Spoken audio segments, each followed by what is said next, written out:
Zona malore e Dukagjinit në rrethin e Shkodrës vazhdon të jetë më e varfra në Shqipëri me gjithë pasuritë e shumta natyrore dhe kulturore. Kohët e fundit banorët e kësaj zone po bëjnë përpjekje për të tërhequr vëmendjen e strukturave shtetërore dhe organizatave jo qeveritare për të ndihmuar në zhvillimin e infrastrukturës dhe ekonomisë së zonës. Korrespondenti Pullum Sulo njofton. Zona malore e Dukagjinit me 4 komunat e saj vazhdon të jetë zona më e varfër në Shqipëri, me gjithë pasuritë e shumta natyrore dhe traditat e pasura në fushën e kulturës materiale dhe shpirtërore.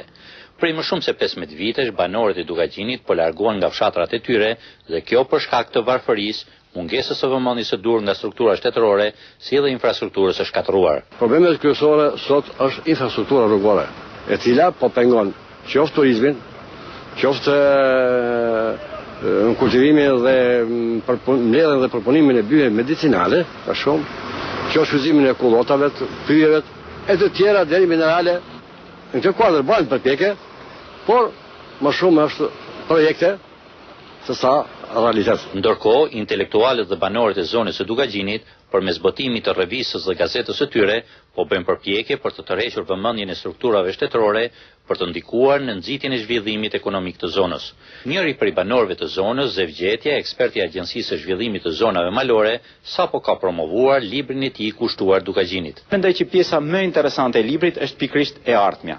Ka një pjesë të fundit, një kapitull që sugjeron rreth 20 ndërhyrje, të cilat do të mund ta zhvillojnë zonën në mënyrë harmonike dhe qëndrueshme.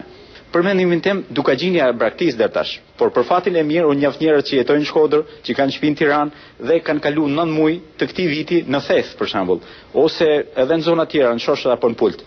Kështu mendoj që edhe një pjesë e Dukagjinasve të mëshëm që punojnë për perspektivën kanë filluar të kthehet. Pra, unë mendoj që tendenca e largimit është ndaluar. Profesori i njohur Ahmet Osja thotë se me historinë dhe kulturën e saj, zona e Dukagjinit ka tërhequr dhe vazhdon të tërheqë interesimin e vizitorëve të huaj dhe atyre vendas, gjë që duhet shfrytzuar jo vetëm nga banorët vendas, por dhe shoqatat jo qeveritare. 7 ditë ka ne një bi amerikane, Rosalej, edhe ka përfunuar një libër, Majet e Shalës, që është një libër shumë interesant.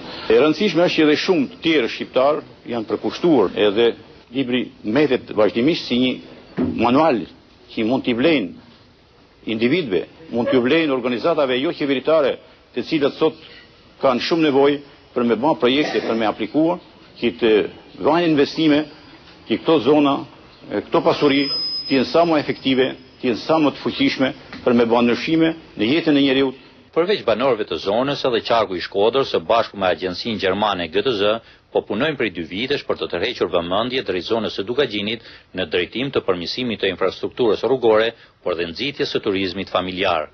Për zërin e Amerikës, nga Shkodra, Pullum Sulo.